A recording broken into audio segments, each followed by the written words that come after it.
Hey guys, Jason here, and today I want to talk to you about how do we boost our rents. Hey, as property investors, we've got to make sure that our rents are maintained at the maximum, the best we can get from the properties we have as a property investor, so they can increase our income, help us pay debt down faster, retire early, and maybe have a great passive income at some time in the future. But listen, I'm going to share 3 things with you today that most property investors need to understand, residential investment or residential property investors, about their rents. Hey, number 1, you've got to make sure you review your rents, okay? Review your rents every year or every 6 months when the agent says that the rent is up for renewal, okay? Review the rents and make sure that you know, as a property investor, the property that you own, that your property is being rented well for the marketplace and its standard of property. So make sure that you have a look on realestate.com or domain.com, make a few phone calls around if you need to, do a bit of due diligence, review your rent every year, every 6 months when it gets renewed, so you know as a property investor you're staying up with the market. Don't be under-rented as a property investor when you have a look at your property. Review regularly, or sometimes you need to renovate your property. You need to add some value to your property. Hey, replace the carpet, put some new paint in, fix up the lighting, new set of curtains, something simple, basic, but you're falling behind in quality or value compared to other properties in and around the marketplace. So to add some value to your property, renovate sometimes, and that can boost your rent. I remember one year we put in paint, carpet, and new light fittings in and around the house, and we got our rents up another $50. So, review your rents and then maybe renovate if you need to. Always keeping an eye on your cash flow so it's good for you. Number 2, furnish the property. Okay, you can furnish the property to boost your rents, and it doesn't have to be fully furnished. It can either be part furnished or full furnished, depending on where you are, depending on which sort of property. Part furnished. What do I mean by that? Hey, listen, you put in a dishwasher, maybe a dryer, maybe certain things that renters don't carry around as part of their whole moving house, that is useful for that person or those renters to take advantage of. Washing machines, dishwashers, dryers. Ask your local agent about your part furnishing.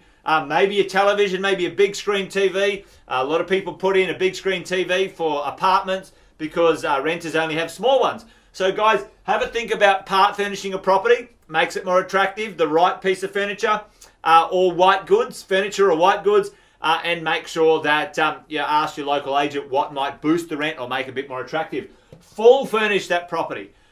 Put the whole property together with a furniture package, all the beds, or all of the lounges, the tables, you name it, full furniture, and rent it fully furnished. I know a lot of places which are close to cities, and I know a lot of places that are close to universities or hospitals and other places where there is, a need for furnished property. People coming for 6 months and then they're leaving, or 12 months for study, university, work, etc. Fully furnished apartments. It works in the right place, and sometimes in places which is out in the suburbs, it's not very good. So ask your agent, do a little bit of research about, hey, can I get a bit more rent out of fully furnishing? I've got a property up in Brisbane.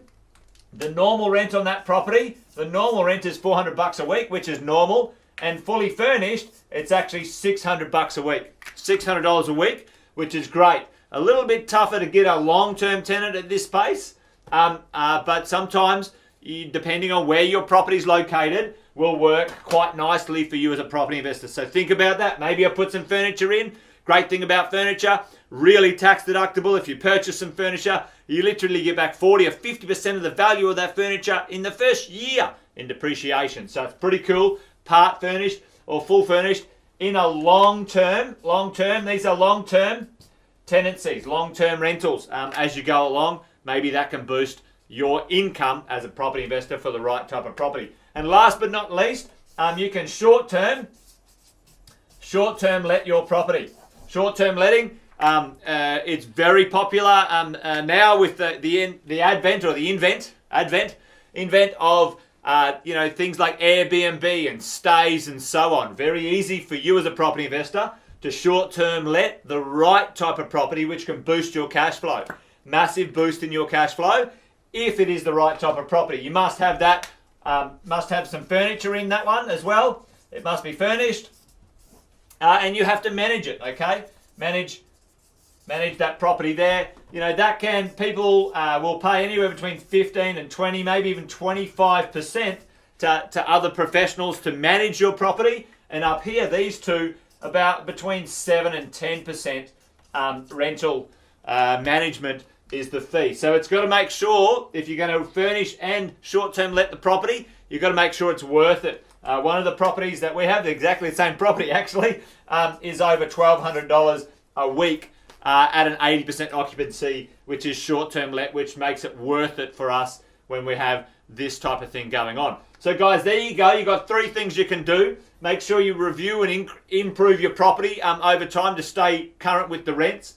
You can part or full furnish a long-term tenancy for people, and that can certainly boost your rents up. And you can short-term let stay that property in certain ways, Airbnb, stays. Some people rent them room by room, short-term or long-term, etc., etc. So you can do things with your properties. Just because there's only one way you thought you could do something, there's many ways to add some value, increase your cash flow with the right type of property.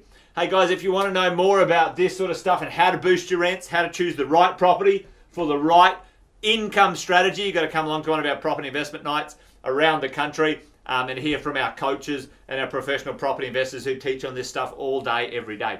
So guys, there you have it, how to boost your rents. Until we see you out there in the marketplace or face-to-face, take care, stay safe, and bye for now.